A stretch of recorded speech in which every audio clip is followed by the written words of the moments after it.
ម្ដងទៀតវាជាពេលវេលាដ៏ល្អមួយនៃឆ្នាំកសិករដែលបានរស់នៅយ៉ាងសុខស្រួលទៅហើយនោះតែមិនចង់ឲ្យរដូវក្តៅផុតទៅឡើយដូច្នេះក៏ដោយការជំរុញរបស់សត្វចិញ្ចឹមរបស់គាត់ទើបព្រមចុះទៅធ្វើការនៅឯវាលស្រែពេលគាត់មកដល់ចំការមើលទៅទើបដឹងថាគ្មានអ្នកណាធ្វើការស្រូវដែលមិនបានដាក់ជីមិនបានដកស្មៅក៏អាចដុះចេញជាគ្រាប់បានដែរកសិកររំភើបខ្លាំងណាស់នេះពិតជាដើមឈើរកលុយរបស់គាត់ហើយស្រមៃថារហូតដល់រដូវប្រមូលផលក្នុងរដូវស្លឹកឈើជ្រុះដើមស្រូវប្រកាសជាពោពេញទៅដោយគ្រាប់ស្រូវដ៏ពេញលេញការលើកទឹកចិត្តថ្ងៃខាងមុខលែងចាំបាច់ដាំដុះស្រូវក្នុងរដូវក្តៅទៀតហើយគ្រាន់តែរងចាំការប្រមូលផលក៏អាចរស់នៅបានស្រួលហើយ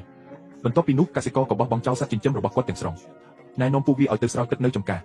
តែកសិករបែរជាបោះចោលឧបករណ៍កសិកម្មទៅម្ខាងទៅវិញណែនាំពួកវាថាចាប់ពីពេលនេះទៅគ្រាន់តែធ្វើតាមគាត់ហើយដេកលេងទៅថ្ងៃមុខក៏អាចរស់នៅស៊ីឆ្ងាញ់ផឹកឆ្ងាញ់ដែរ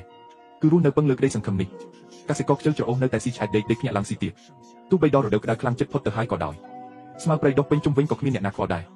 ដីដែលខ្វះទឹកយូរមកហើយនោះបានប្រេះអស់ហើយចំណែកឯកសិករវិញបានខ្លាចជាអ្នកនេសាទទៅហើយគាត់មិនខ្វល់ខ្វាយអំពីវាសនារបស់ដើមស្រូវតតែសោះមួយប៉ព្រិចភ្នែកក៏ដល់រដូវស្លឹកឈើជ្រុះទៀតហើយពិតជាដោយការរំពឹងទុករបស់កសិករមែនស្រូវនៅលើដើមឈើពេញទៅដោយគ្រាប់ស្រូវធំណែនល្អសម្រាប់រឿងនេះកសិករបានទិញបាវធំរាប់រយគិតថាឆ្នាំនេះគាត់នឹងចាក់ស្រូវពេញជំរុកគាត់ប្រញាប់ទៅដល់ក្រោមដើមឈើ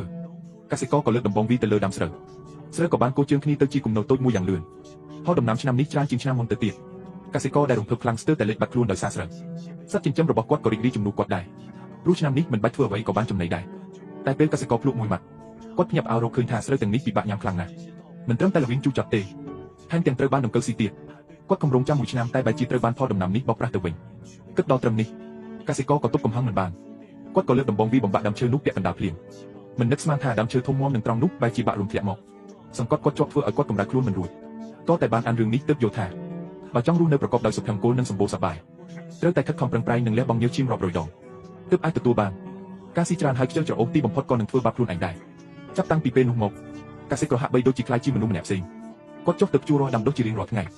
ដោយដៃដ៏ឧស្សាហ៍ព្យាយាមគាត់បានខិតខំធ្វើកសិកម្មជីវភាពរបស់គាត់ក៏ចាប់ផ្ដើមល្អប្រសើរឡើងបន្តិចម្ដងជាទីបំផុតគាត់ក៏បានទទួលផលយ៉ាងច្រើនសន្ធឹកសន្ធាប់